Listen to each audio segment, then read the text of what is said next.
nice. I don't want to leave. I don't want to leave. I haven't had a bad meal yet.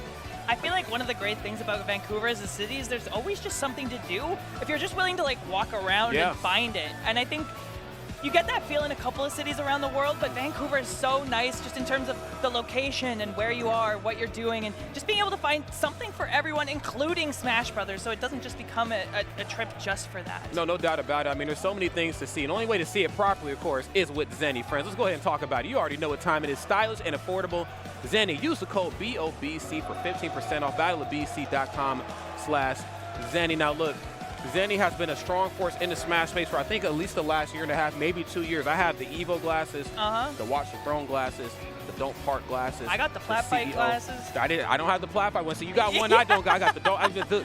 Zenni is here, and they're doing something really, really good for the Smash space, and which will soon blossom into the overarching esports space. If you have not bought a pair of Zenni shades, you're doing yourself a huge disservice.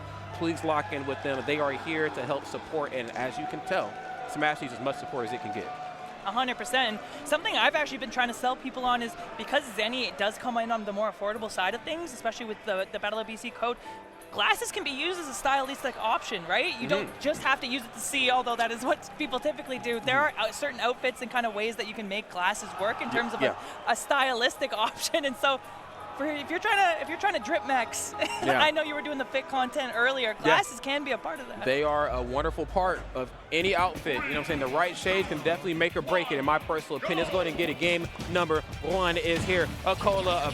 Oh my! No, not like this. Wait a minute. Devastating. No, that's the. Well, I guess we are at that point in the bracket where, you know what I'm saying, 2 strong players from the same region are going to have to face off against each other, man. Absolutely. Raaru and Acola, dang. And Raaru been holding it down in this bracket, able to take it over late. And it must have been somebody else to get to this point. Acola, I mean, someone we expect to be there, especially, but after a close game with Rocky, shows that he can bleed a little bit, especially to these characters with these very strong kind of KO options. Oh, yeah. I feel like where the meta has been headed is like, all right, if I'm going to have to play against Steve and he's going to blow me up in 1 hit, let me play the characters that blow him up in 1 hit too. That's right. Anything you can do, I'm going to try to do on your level. Not quite better, but I'm going to try it, darn it. Hey, you can't disrespect the effort. And even Acola, a former Luigi main, and so probably a little bit of familiarity with this matchup at the very least. Trying to use the armor to get through the TNT, it doesn't quite work. And Raaru pretty immediately on the back foot as Acola is setting up this space center stage. It's such a tough feat, I think, you know, versus a character like Steve. You know, Steve has the ability to break away, can also be explosive given the right setup of tools in hand. So, I mean, Raaru definitely has his money cut out for him here. Down tilt, can't quite poke their way in. I do like the attempt, though, to keep going for neutral special. Neutral special is going to force the opponent to shield, and then from there, it could be a bad time. Great spot dodge off the backboard. Okay. A little bit of a panic air dodge after hitting the tech. Acola ready to continue that advantage state and putting him in the pressure in the corner. The down tilts to get rid of the block, but that's punishable, my guy. That's punishable. That is very punishable. Okay, setting up shop at the ledge, able to upbeat through it, but still getting caught. That throw lasts for so long. Can't say the same about that second stock. Acola looking powerful right now. Raaru looking a little lost for words. Man, and what we just saw is one of the craziest things about Steve. When you just think about all the kind of like advantages and powers that Steve has in a vacuum, all of that on top of the fact that eventually his up throw kills, it just feels like the cherry on top of an already delicious cake, let's say. Yes, no doubt about it. It's definitely the creme de la creme for sure. Fisticuffs. Doesn't get anything off it. Up tilt. And these aerials right here really starting to rack up on a character like Luigi, as you know. Not the best air mobility, but gets it done with the back air. A little late into the game, but we'll take whatever stocks we can get. Absolutely. Now resetting on these top platforms, trying to make sure he has some materials online. Raaru has been doing a good job of making sure Acola can't just set up in mine. Unfortunately, that's kind of been at the detriment of his safety. And again, one of the big strengths that Steve has is he has that inherent threat about him. Do you let him mine, or do you have to try and interact with him to not let him? And it's tough, you know, because when you aren't, you know, a very long character, like let's say Sephiroth or, you know, the Belmont or even Cloud, I think the most notable example, you do have to be, you're always in that fork in the road. What side do I go for? Each side is damned if I do, damned if I don't. You know, of course, all you have is really fireball on Luigi's behalf, and outside of that, he's just stubby. Knight's gonna go for the side B, back up from that ledge, bro. What is happening? What's happening? Help, Sakurai, help. Help! All right, Raaru thankfully lives that one, trying to get back onto the ledge, but stuck between a rock and a hard place. Acola, these retreating back airs, so threatening, and how do you get anything done with Luigi in this point?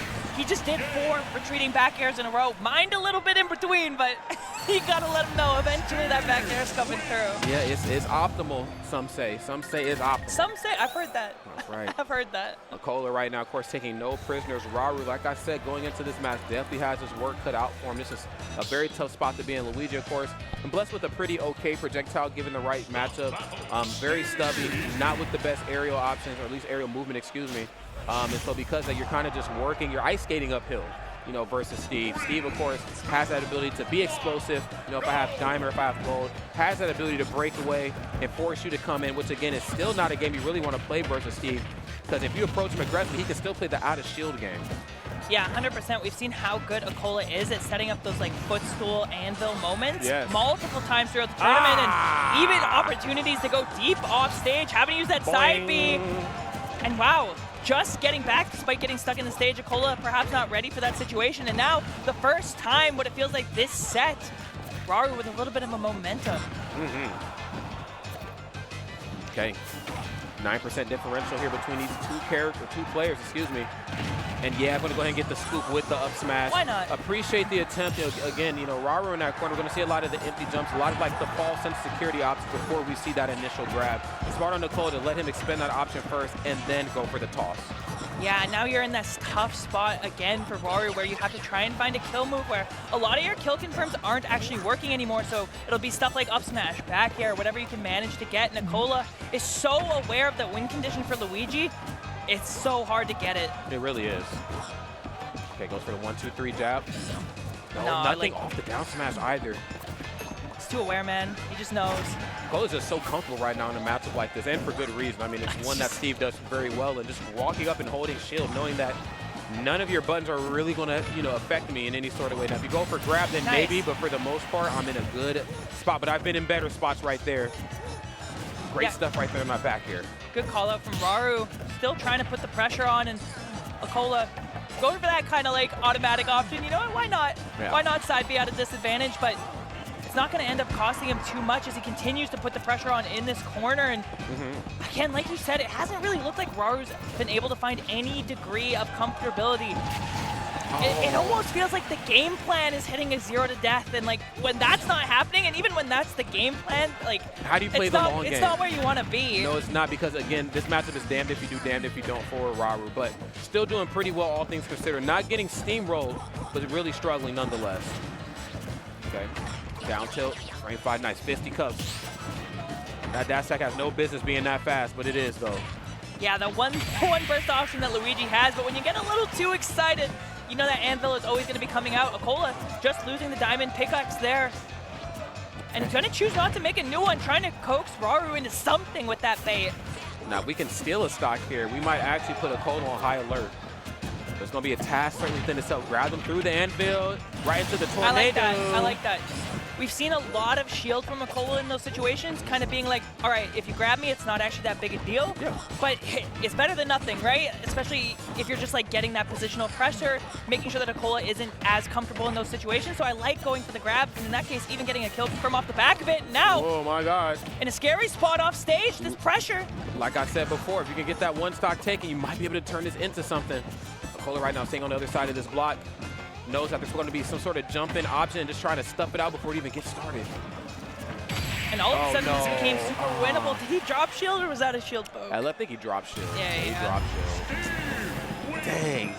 It was looking really, really good for Raaru, but Acola is activating that clutch factor. And I think that's such an example. Even our expression in relation to that is such a good example of how Steve just takes the wind out of your sails. Like, it really does. It's like, I'm making this comeback. Like, I got a jump read. I'm good here. Look at this pressure in the corner. And then you're like, oh, yeah, Anvil just kills at 115. Boom. Oops. Done. Forgot about all that. Yep. Potential final game right here on the winner's side of bracket for Raaru. Curious to see what the adjustments are going to be, or, you know, depending on how this matchup goes, if the adjustments even matter. I know, again, this is a tough one for Luigi, but did I just break the zone? Am I in your face? You in trouble. And more importantly, he has the lead now, too, so Acola has to get a little bit more aggressive. Yeah, we'll see if that ends up coming to pass, because we have seen Acola snap back with huge combos of his own, doing 70+%. The anvil gonna get him out of disadvantage. 120% is nice, but you do have to kill this Steve, and these up smashes a little bit ill-advised. Another opportunity gonna miss. Oh, not like this. Okay, you definitely don't want to play the long game here and getting that stock done up, catching the roll with the up smash. Not very many opportunities that we've seen in this set where Raaru was able to get the lead and then really maintain it. So, of course, utilizing Luigi's options to the best of his ability. Get off my stage. All right, Acola trying to get some resources online. Again, a weird air dart from Raaru, but actually goes unpunished for it. Already 70% on Acola, and now able to set the pace for himself. A couple of anvils just sneaking his way between them. And Acola a little bit lost for words here. The minecart's gonna come out. And I can't help but feel like you need a little bit more if you're Raaru in this situation. You know what I mean? Like, you do. Oh, you do. What you need to do is not be up underneath that ledge, especially when Acola's standing above you. Comes down with the anvil in a major way. Now, again, we're starting to see some of that aggression we've seen in the beginning of opening, moments of that first stock, where we really got to see Raaru just do what Raaru does best, which is to find that small gap, that small window. If the door is slightly open, he's going to come through. He's going to do what he does. All right, Acola in the driver's seat, 60%. Actually, looked like he read the air dodge, but missed the timing. Raaru gifted one, and make sure he cashes in. Okay. Uh-oh, double. I like that. Double, triple. Oh, are you in this corner? You in some trouble. And this seems to be where Raaru's making the difference, is with this corner pressure. Once he gets the lead, Acola seems a little bit lost for how to get out. And, Steve does have a lot of options for kind of contesting the corner, but if you know what all of them are, and especially have proven you're able to catch minecart, it can be difficult for him to work his way out of it. Yeah, the rinse and repeat of just being off stage is very, very tough. And then he's actually going to go for back air that time. I think he wasn't ready for the DIN. Yeah, that. Nice, going to go for the anvil once more. Acola just trying to disengage to figure something out, and figured out what we needed to do, which is to toss out forward smash. Clean stuff. Acola is so good at that. You know what I mean? Just finding that random forward smash in the middle of your combo. You're like, okay, cool, I guess. Cool combo, bye. Oh, and this is really bad. 50% already lit up. The down tilt not quite going to hit, but the diamond tools are online. Uh-oh. Air dots in, made him pay for it. No. Okay, actually beats him out with his grab. No, nothing. Misses it. Rare flip up smash. Nice. And that's the second roll caught with an up smash that game. Raaru potentially catching on to a little bit of a habit. I think we're seeing some panic rolls, and for good reason. Again, Acola, there's nothing wrong being a little afraid of your opponent, especially when it's Luigi, the best Luigi in the business. If I see him breaking my zone, if I see that I'm out without options and he's in my face, I'm probably going to roll out of the way as well. I'd be scared as well. And Raaru making him pay for it every single time. And if not every single time, the times where he's choosing to do it, he knows how to capitalize accordingly. So, clean stuff. Still another game to win for Rio to push us to a game number 5. Acola, let's see if we can try to do away right here with the Luigi extraordinaire. 100%. And what we saw that last game was an early grab that just led to a huge combo, and the momentum kind of spiraled from there. Acola picking a bigger stage on this side of things, gonna give themselves more room to mine those valuable materials, and also more room just to disengage from Luigi. All right. Okay, disengaging, but that's right. Ill-advised. That's right, engaging that face to that fist right there, man. Great stuff. Wow. This is the opening you definitely want right now if you're Raaru. And now, with this in mind, Acola's going to have to be a little bit more aggressive than what we've seen in these previous, oh my God, these previous sets. Double dash attack. Who is this kid? What happened between game teams 2 and 3? Okay. Much like Icarus potentially flying a little bit too close to the sun. Yeah, getting burned. Sometimes the dangers of confidence are situations like that where the reversal comes in early, but that being said, enough of a lead put on, hopefully able to maintain it. Acola now sticking him in the corner, trying to put this pressure on, and actually manages to sneak out with a roll. How? Nurse, I'm telling you, I think we're going to a game number 5 right now. We were seeing Raaru unchained. All right, air dodge through the nair. Okay, now that's how you spot dodge an F smash if I've ever seen one myself. I have to believe that he wanted dash attack. I think in my heart of hearts. The no impact landing as well. I saw it. Yeah. I know you like that, Acola. Yeah, it's all good. I know you like that. It was smooth. Don't worry about it. That being said, an early 0-to-death lead brought all the way back. Acola down but never out, and actually finding himself now in this percentage lead, 62% on Raaru.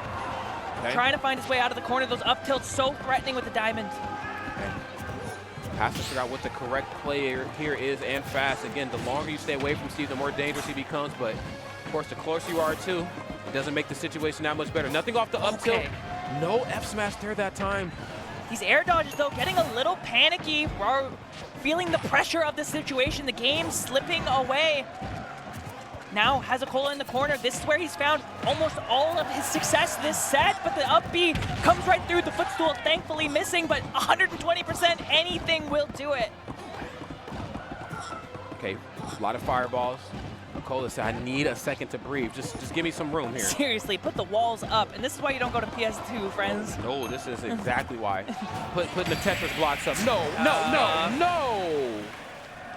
It's tough. It really is tough. And Steve is one of those characters, when he gets that momentum shift and gets the materials that he's wanting, he's able to build that wall. And with the type of materials that you get on PS2, it's so hard to get through for Luigi. And unfortunately, it just came down to the counter pick in that situation. Those final moments really showed why that stage is so good for Steve. I agree.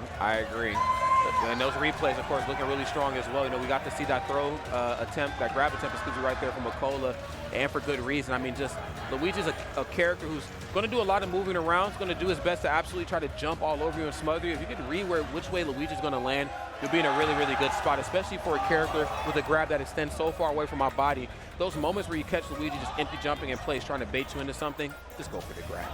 Come over here. Yeah, 100%. It's so strong against Luigi. And we even saw multiple situations in which those up tilts were so good as well. Just being able to kind of work his way out of the corner by just up tilting or jabbing his way out. And, you know, again, the benefit of playing Steve.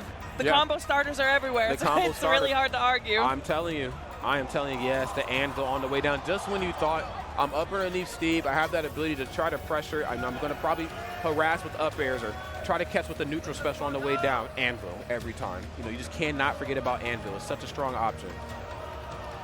Yeah, and it's tough. I can't believe how well that game 4 started for Raaru. He really had everything you could have asked for. And I mean, again, it looked like he had all the momentum and just got a little bit ambitious off stage, got spiked by that Steve Fair, and it all started kind of falling apart from there, sadly.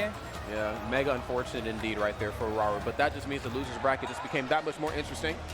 Yes, you got a wild Raaru on the loose. It ain't gonna be good for the loser side of things, of course.